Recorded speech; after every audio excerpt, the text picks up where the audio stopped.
All righty. Welcome to the College Football Headlines Show. I am Tate, aka CFH. This is Chandler, co CFH. Today we're going to be going over some headlines that happened this week in college football. A little chatter about the Elite 11, a very important summer quarterback event. To quarterbacks that compete with the best, train with the best. Now they get judged by the best. And then we're going to talk a little bit about recruiting, a little bit about some atmospheres, about which is the hardest place to play or which can get the jitters really up and rolling, and much more. So, how are you doing today, Chandler? I'm doing pretty good, man. I was in Alabama earlier, seeing some friends, and now I'm back. This is the first of two recordings I'll be doing tonight, so it's fun, man. Busy man. Gotta love it. I try to be. Right. All right. So, you know what else is busy? College football never sleeps. I mean, never. CFB never rests. It never does. I mean, the portal is never closed. It's always going. But this week's headlines for college football. We had two 2026 quarterbacks commit right after the contact period officially opened. 5-star Dia Bell. You love Texas as a kid. He's been eyeing Texas for a long time. No hesitation. Committed already. And then who was the other 5-star quarterback? I'm trying to blank. Committed to Michigan today over Clemson, and he just got offered by Ohio State too. I do want to say it is the funniest thing whenever people get upset. Whenever I'll just use Hayes for example. Whenever he'll put other schools in there, and they'll be like, "Oh, it's not really over Clemson." I know, but people don't understand that. But it's like over Clemson. We weren't even in his top 30. What are you talking about? You just put us because you wanted to. Like, dude, Florida fans in USC, Southern Cal, are, I guess, on edge because they feel like he is clickbaiting for engagement when it's not even his. He asked the recruit, "Hey, what are the finalists?" Whatever in his words, and he just copies and pastes it. He's not changing anything. He's not putting certain schools in there just to tick people off. I mean, it's just he said that he did like a I think it was a Q&A or something like that, and he put that on his Instagram story. He was saying basically this is what I do. I have like 3 questions I always ask him or something like that, and that was one of them. Yeah, it's just always so fun. The other 2026 quarterback, sorry about that, was Brady Hart. Brady Hart is also from Florida. He committed to Michigan on his OV. He got offered by Ohio State the day before he committed to Michigan, which is cold. A little chilly. So, two 2026 quarterbacks making their decisions very early. They're very confident in them. They're both very good, both top 5 quarterbacks in their class easily. Mm-hmm. And for other news, Alabama has been really hot on the recruiting trail. They just got 4-star offensive lineman Jackson Lloyd from Carmel, California. He's ranked as the number 1 offensive lineman in California. They just flipped Keelan Russell from SMU. That was a big win. Ole Miss was after him. Florida was after him. Alabama ended up getting him. SMU was trying real hard to keep him. So, big win for them there.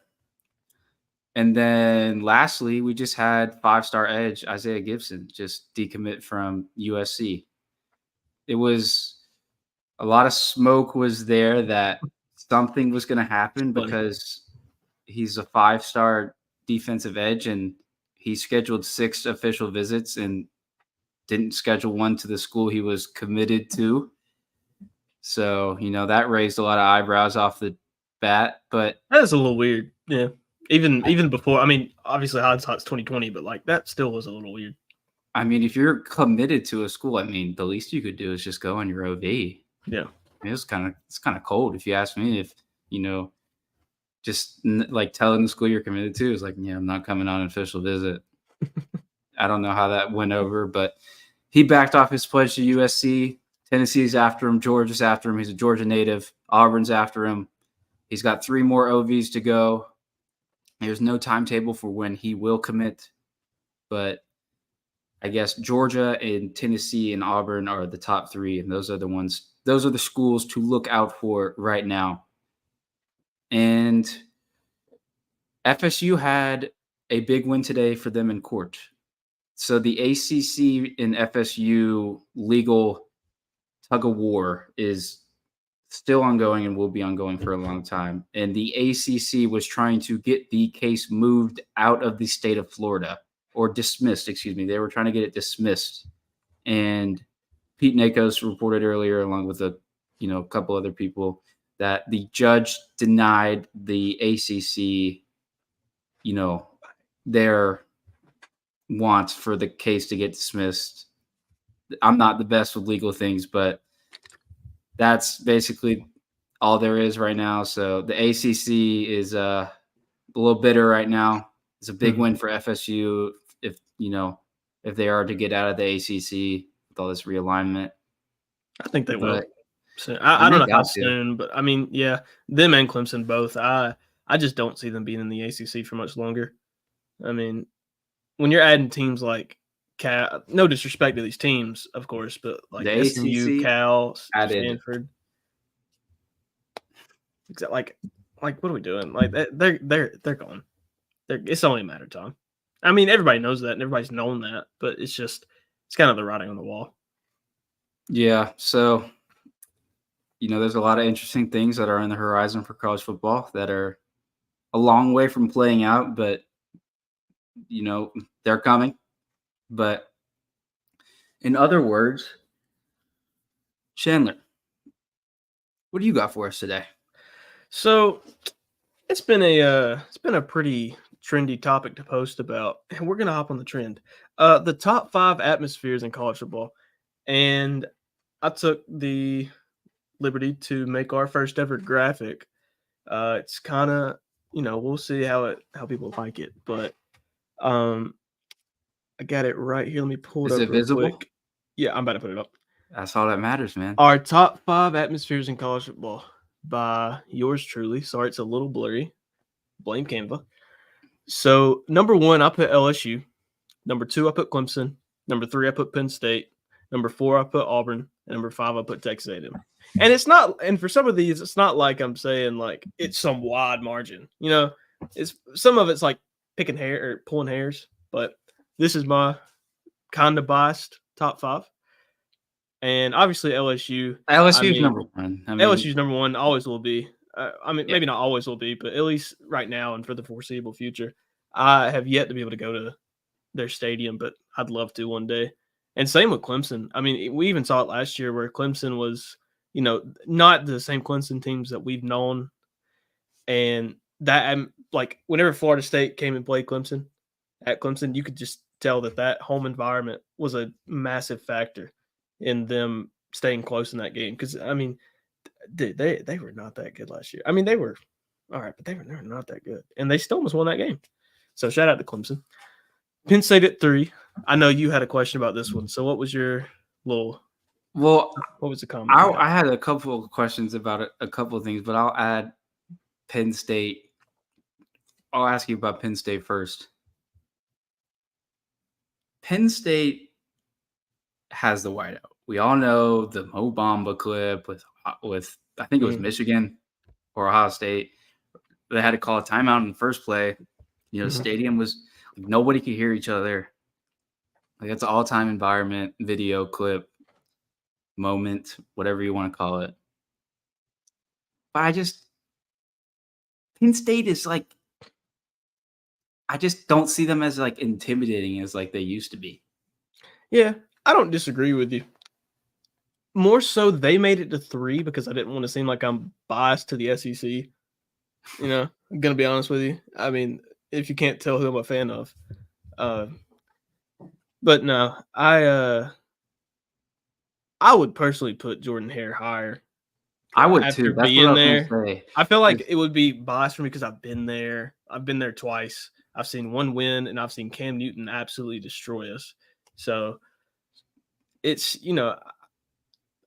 honestly, I'm gonna give I gave Penn State the benefit of the doubt because they're whiteout. I mean, I think it's the best. That is one. If I had a bucket list of games to go to, that's number one. Like I want to go there. I want to sit in the student section. Before I get older. If I get older, I don't want to sit in the student section. Yeah. But I gave them the benefit of the doubt. I put them at 3, maybe a little high. It's kind of like their rankings in every top 25 ever. Ooh. Maybe a little high. Sorry. Whoops. Don't get mad at me. But yeah.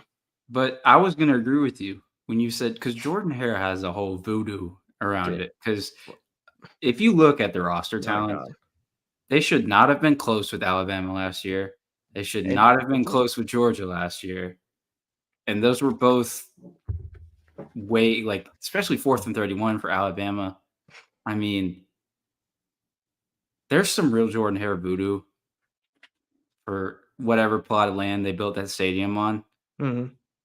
And it gives them a boost. And the stadium is loud. Like the fans, when they're pretty good, they show up. They give energy. But I think the stadium that doesn't get talked about enough is just how enormous A&M is. A&M's stadium is huge. It's massive.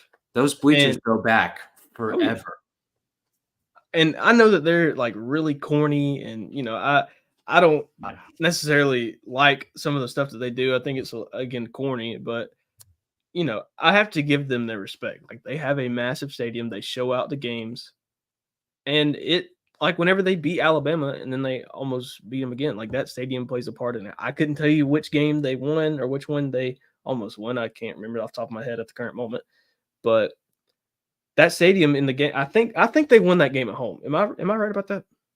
Yeah, they won it. They won at home. They won at home. Zach Calzada was the quarterback starting that game, and it was a now current head coach of the Aggies. It was a Mike Elko masterclass on defense, and they won on a game-winning field goal. So, but that stadium is huge. I mean, everything is. I say everything's bigger in Texas. That stadium is bigger than just about any you could pull up. Mm-hmm. But and I know, and I'll go ahead and say it for an honorable mention, or maybe honorable mentions. I know Florida I know Florida fans could be like, oh, dude, we're up there. And I'm not saying your stadium is not, some people are going to have you in the top 5. That's fine. I just personally I've never been there, so I can't speak fully to it. Right. You also, I'll be nice. Tennessee, you have a great stadium. You were very loud on that first play, and that was awesome. I think they broke their decibel record during that game on that one play, the first play of the game. So shout out to them. Again, I won't, say anything. I'll be respectful. But yeah, if I had to make an honorable mentions, they would be in the honorable mentions list. And Ohio State for sure, just because of the, playing the horseshoe. Here, I have a question for you about the Big Ten. So Ohio State, has the shoe. Mm. It's not like I don't view it as like hostile. It has never been like presented as like a hostile environment. It's just presented as like the shoe. Like it's just some gray Ohio. It's just iconic. That's what it is. It's old. It's iconic. But what do you think would be different if the big house was a little bit more like domed, or like if the think it'd be a lot more intimidating. If the stands were higher instead of just like keep going back and back and back, so the sound was trapped in and the stadium was more a bowl. Well, I think it'd be a lot more intimidating. I mean, it would be a lot louder for sure. It's still loud. It's still the big house, but oh yeah, they still get what 110, 108, something like that. Yeah, like they still pack that thing out for sure. Mm-hmm. It's so hard with how it's built to like really like not break a sound barrier, but to really capture that sound in like some of the stadiums there, because it's not high enough. Yeah. But I had an honorable mention besides those two. Virginia Tech, Enter Sandman. Oh yeah. That stadium is like legit shaking when that Enter Sandman comes on. Mm-hmm. And that is a all-time entrance for sure. So they get rowdy in Blacksburg. Mm-hmm. Virginia Tech is definitely one of my, I wouldn't say top 5, but top 10 Yeah. for sure. I'd say it's like if you put it like 8 through 10, that's a perfect place. And I know since I'm a Georgia fan, I do have to speak on it for if any Georgia fan watches this. We've gotten better over the past 4 to 5 years for sure. I wouldn't put us top 5. I don't think I'd say we're top 7. We can definitely show out 4 games. Like for example, that Tennessee game, we showed out for that game. That Arkansas game in 2021, I made a post about that about 2 weeks ago, just I about remember the that. atmosphere and the Jalen Carter block. And like Arkansas started that game, it's a noon kickoff, and they had 2 back-to-back false starts. Like that was one of the best environments ever. Maybe right under the Tennessee game, because even for the Tennessee game, like that, it was raining at that game, and not a soul left in that crowd. That was so cool. I wish I could have been there, but tickets were like $500. But I wouldn't put us top 5 personally. If I'm going biased, I'd be like, yeah, Right. Stanford, we rocking. But if I'm being unbiased, I'm not doing it yet. Maybe one day. I think we'd have to close off the end zone to really, secure that. And I don't know if I want to do that because it's just it's an iconic thing to walk in from the road. It's one of my favorite things. You know what else is iconic? What's up? Some collars they just got rid of, man. Ooh. Man. I don't know why. Who was behind this? Who thought this was better than what they currently had? Because the world is angry at whoever all involved was made with this decision. I mean, what were they thinking? But Right? TCU has been destroyed by Nike. There's no more spiky collar. It is just plain color. Pour one out. It's just I don't get I don't get why they took off that spike collar. I understand, you got slaughtered in them. I understand. I get it. Maybe you want to move away from it. I don't know. Whoever made this decision though, like I want to have words with them. Like I just want to have a word with them. What are you doing? Because their jerseys were so good, and even like with the little red accent in it too that they had, it was so good. And I don't get the simplification of jerseys, and this also goes to the MLB as well and the NBA. Honestly, that they finally fixed the Jazz jerseys. Not sorry to get off topic, but it's just the whole simplification of jerseys. It makes no sense to me. I just what is different about this new jersey besides removing the collar? I'm gonna look up their old ones real quick, and then I can tell you the differences. But like, I don't get why there is a whole wave of simplification. This is just taking away one of the most iconic parts of a jersey that is, a brand that was brought up with, electricity, high scoring, a lot of swagger, this new, young, unique brand of TCU. Mm-hmm. And I mean, it just basically stripped it to its bare bones. Like they literally took every stripe, every collar, everything off. And like if you look at their old jerseys, I would try to put it up here, but I don't want to mess anything up. They took off the spike collar. They took off the actual collar that they had that went around. It was like a little strip that it had there where it says TCU right there. It was like a different color. So like the white jersey had a purple, and then you had the spikes, and then they also had a little ring around their jersey, the openings for the arms on each jersey. And it just it was so clean, and it was so, they it look was like TCU. They look like a person that's like trying to represent whiteout, a purple highlighter and a black highlighter. It looks like the Utah Jazz jerseys that literally have just been like thrown in the garbage. If you took the mountains off, seriously, if you took the mountains off of the Utah Jazz jerseys and just put Jazz. It's just like taking the spiky collar off of TCU and just putting the plain, no creativity. That's the main thing that we're going to talk about in this segment. Creativity from, jerseys. I mean, it's just this offseason, it's really been bad. Mhm. I And mean, for all sports, I right. mean, the only team that I've known that has gotten a better jersey over the I'll just use this year as an example. The Jazz went back to their old jerseys. Thank Because God. they got They were so much so hate. good. Yeah, they were terrible, dude.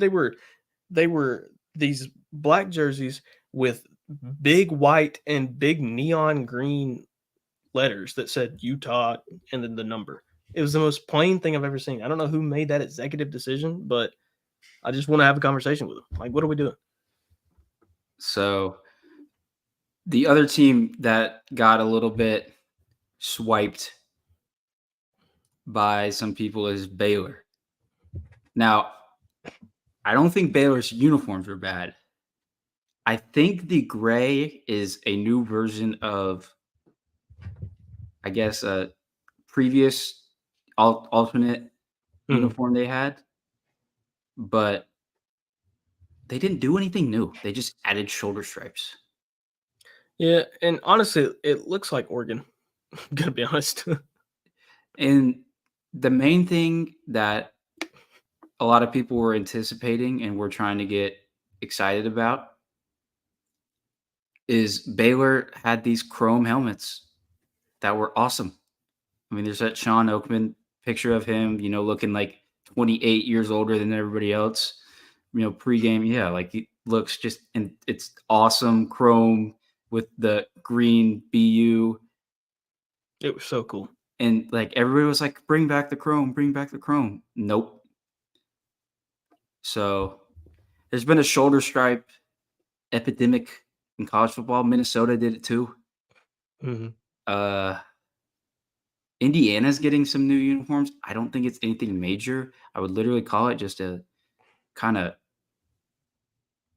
just a refresh of like Adidas stuff because they're Adidas school. So the font may look a little bit different, but like the style is the exact same. Nothing really changed. They don't have shoulder stripes. Yeah. So And the thing with like Indiana is if Indiana does stripes, like that makes sense, Like their whole mantra is stripes.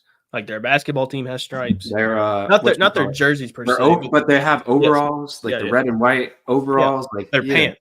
Their pants are like fully striped. It's like the Globetrotters pants used to have. But hmm it's just I don't know, man. I hate and I guess to give a shout out to my team. Here, I'll give you an example. You see that numbering right there? I forget what that's called, but about a year or two ago, I think it was 2 years ago, whenever it was after we won our first natty with Kirby, we changed from this font right here to block numbers or back to what it was. And it looks so much better. That's one of the best changes that Kirby's made. Because we don't do a lot to our uniforms at all. Like Oh, silver breeches, all that. after that silver, oh boy, after that silver experiment, Blame Nike. I Blame don't Nike. know who thought that silver helmet was. Nike. I don't. Yeah, Because but they did a whole thing for teams that year. Do you remember that?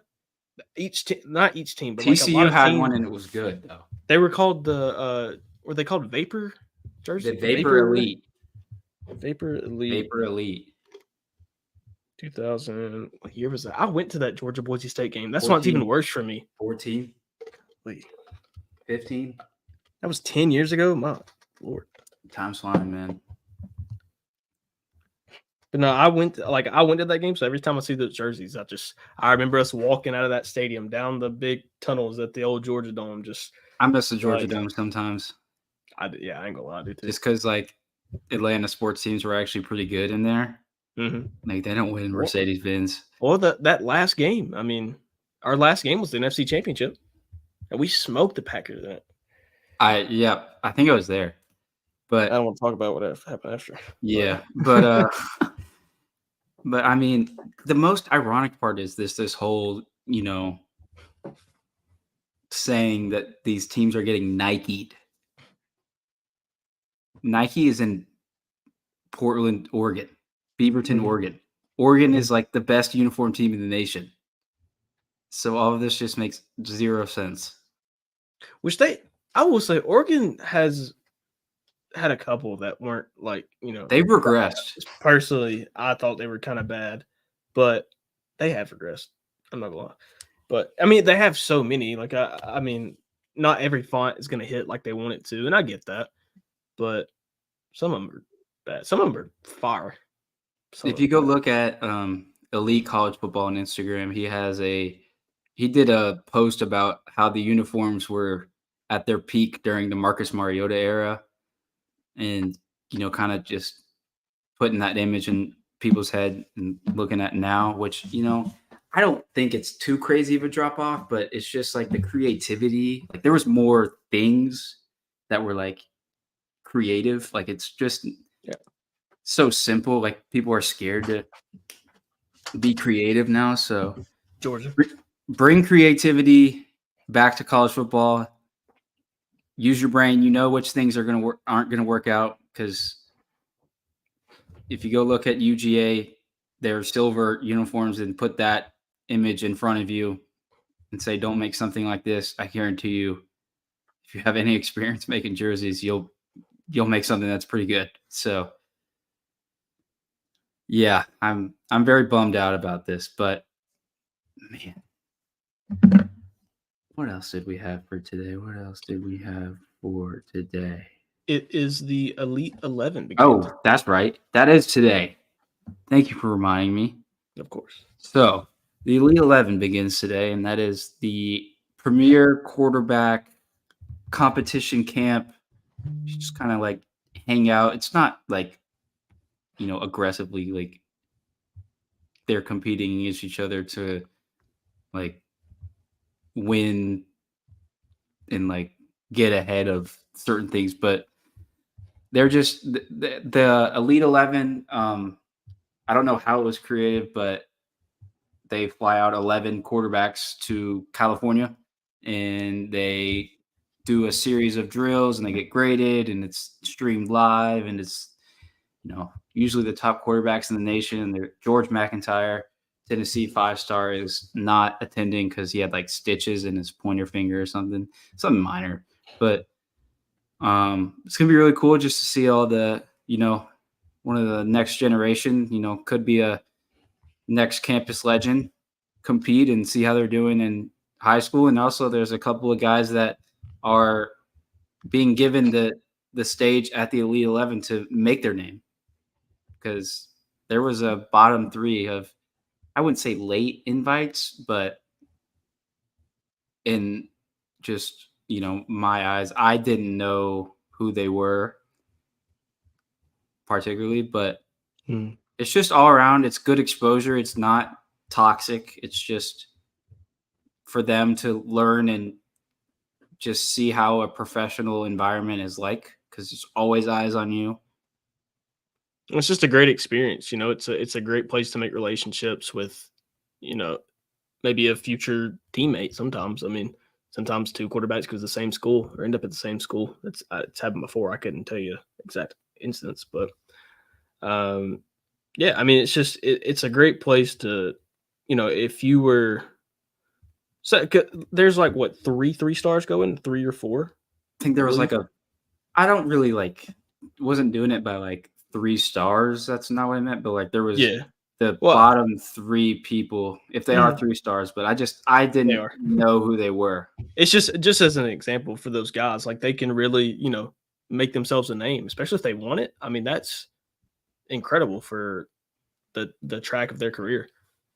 So, I mean, it's basically the only thing that's going on in college football right now that is like a football event, besides like official visit, which is behind closed doors and all that. So it's just fun to watch, fun to kind of get in the spirit of football season, and just, everybody we love to judge people. I mean, that's what football media is. You're judging, you're critiquing, you're, sharing your own opinion. Nobody harps too much on these kids just in high school, but it's always fun just to see some good quarterbacks drop some good passes. Makes you feel like football season is almost here, which it is. But I feel like I had one more. Well, honestly, I also do want to say before we swap over to another topic, I will be personally rooting for, and I'm going to butcher his name, but I'm going to try to say it. Jaron Kiawe Saga Polutele. Bang. Yep. That's It's a what I'm long rooting name. for. That's what I'm rooting for. See, that He's was from- one of the three I had mentioned that like I Mm. didn't know who he was, and obviously Yeah. then he's highlighted because he got an invite, and just because I don't know who he is, I mean, doesn't mean he's not a great player by any means, but Yeah. just like He's- things like that make you feel good, and like how there's opportunities even when it's supposed to be the best of the best. Mhm. There's still people climbing up the ladder, so shout He's- out to him. And who were the other two? Robert McDaniel from Houston, California, and he's committed to Arizona. And Alex Mansky is committed to Iowa State. Okay. And the Jerron guy, he is committed to. Oh, he's uncommitted. The most interesting prospect I have on my radar is just because I keep seeing positive feedback about him, and I'm surprised there's not a team that's trying to flip him. Is Kamario Taylor? He's committed to Mississippi State, and ever since his commitment to Mississippi State, he's done nothing but impress. Like every report, every ranking, he's rised, and obviously Mississippi State's an SEC school. It's not putting them down, but it's just the state of their football program right now. If he is really impressing to the levels of what I've read and I've watched, the clips myself, I would just find it hard to believe that there isn't another program either at least trying to, or he might not take, or at least he should take another visit. I mean, I would assume if there's another program, but it'd be a phenomenal get for Jeff Levy at Mississippi State to kick off the Jeff Levy era at State. It was a very short-lived Zach Arnett era. Very confusing, to be honest with you, but yeah, well, it just after all that happened, I mean, it was just a bad situation. It just sucks for everybody, and RIP. All right, yeah. You know what? You saw Mike Leachton get elected into the College Football Hall of Fame. It's him. How is that possible? Like, I hate that whole criteria. How was there even a 20% of people that said no? Like, he would have been a unanimous decision to make. Should have been Hall of Fame if it was done like that. Like, it's if he had a if he was available, or if he was. That's what I'm saying. He was able to just. He was, and he got like 58 or 59.4. I thought he wasn't. I thought he wasn't because he was like 0.4% away from the tweets from Kyle Umlang. He's a Texas fan, but I thought he was 0.4 away from being able to. I'm about to read it right now to double check, because it was his career win percentage or something like that. And then for like players, you have to be either All-American or it's like an All-American first team or a preseason All-American first team, something like that. And that's why somebody like Stetson can't make it. He'll never. I got it right here, even though he's the top 3 walk-on of all time. It says, to be in the College Football Hall of Fame, a coach must have at least 60% of his games. A coach has to win 60% of his games. Why that's even like a thing makes no sense. I don't know. I thought it was voting, but I guess it's career wins. Yeah, because he wasn't even able to be like.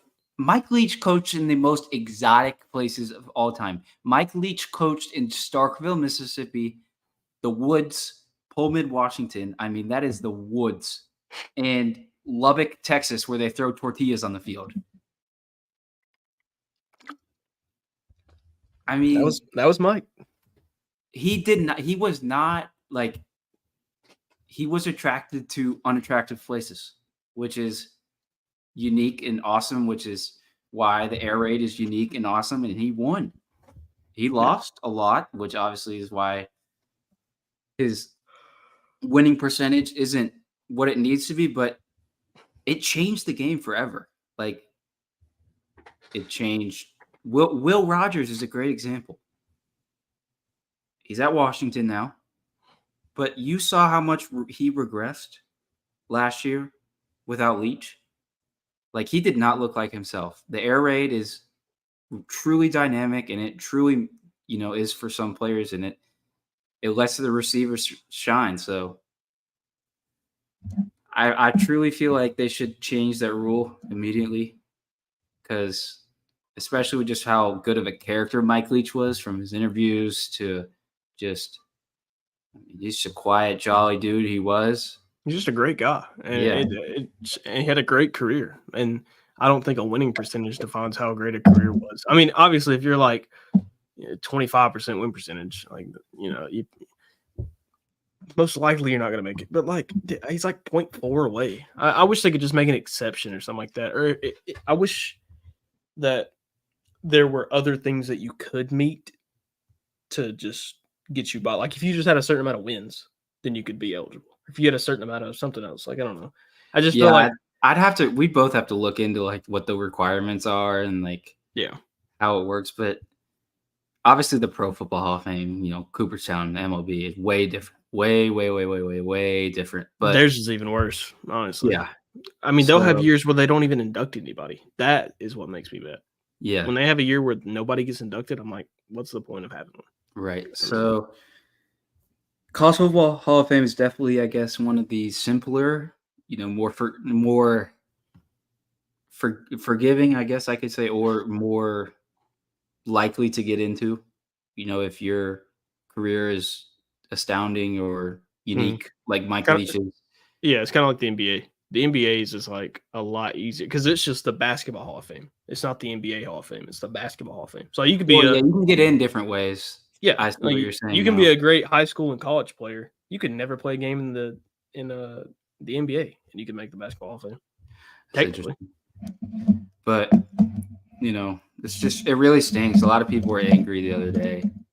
Yeah. I mean, I'm disappointed in myself too.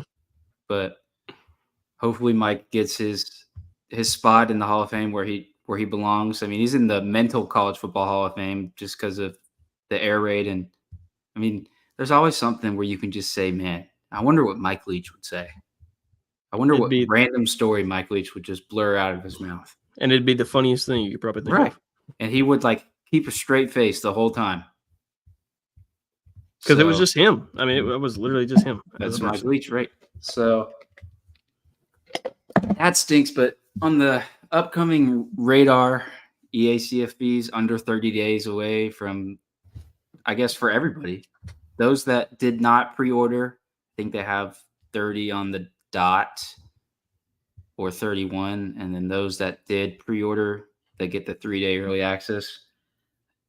Like myself, we have like 27, 26.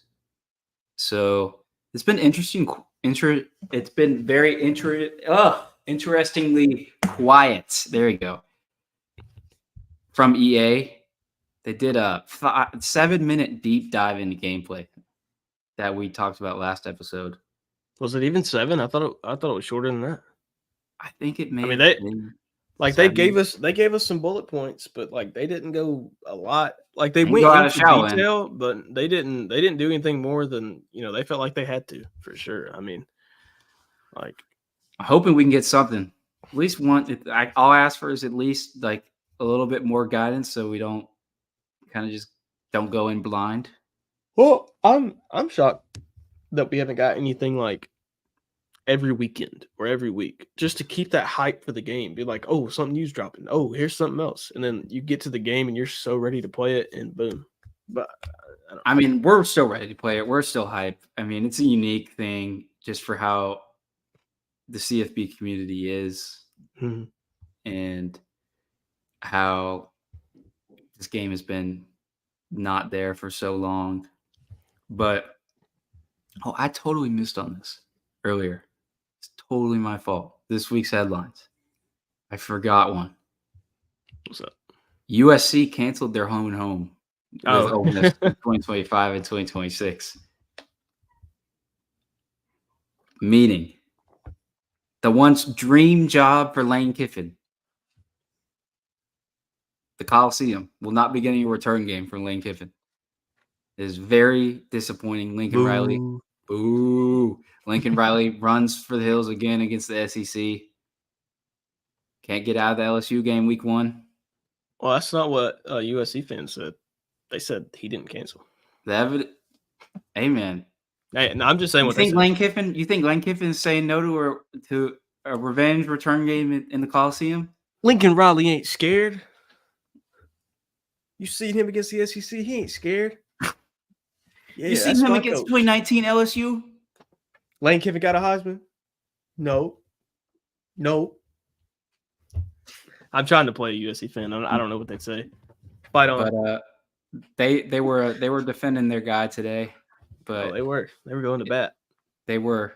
I respect the hell out of it. I mean, I'm not like hating. I hate USC. I definitely think the pull of the rope was more from USC to cancel, if not lopsided from USC to cancel, because just from where Ole Miss is at in their history of football, I mean, this is the most important season in their whole existence. Mm. This is the most all-in they've ever been to winning. And obviously this would be next year. So it's not going to fall off a cliff. Hopefully not. But I just don't see why that Ole Miss would want to cancel. Just like the publicity of them playing a non-con game like that would light up the TV networks, catch people's eye in the offseason, stuff like that. So disappointing to see, but it's going to be interesting to see which each team reschedules. Obviously, USC is in the big now. They don't really play FCS teams, so they'll probably play, I don't know, Utah, Boise State, something like that. Boise State would be interesting. Yeah. Did you say that's who Ole Miss is going to play or who USC is going to play? I was just tossing out teams like who USC could play. Boise State versus USC would be very interesting, considering who they got at quarterback now. Malachi. Oh, that would be interesting. That would be a revenge game too.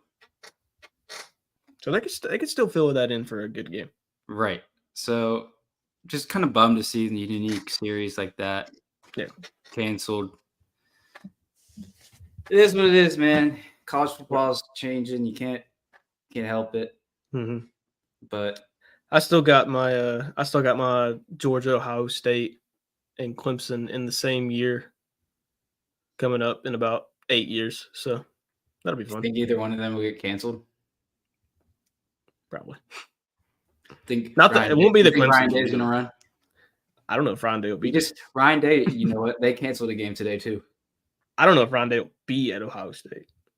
Ohio State canceled UConn today. Oh yeah, I did see that. They replaced them with Grambling State. What is the point of that?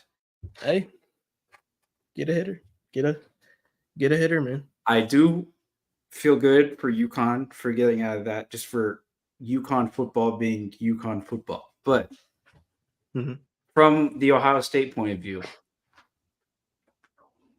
why? Yeah, I mean, I'm happy for Grambling though. I mean, for them to be able to go play in the shoe, that's awesome. They must win.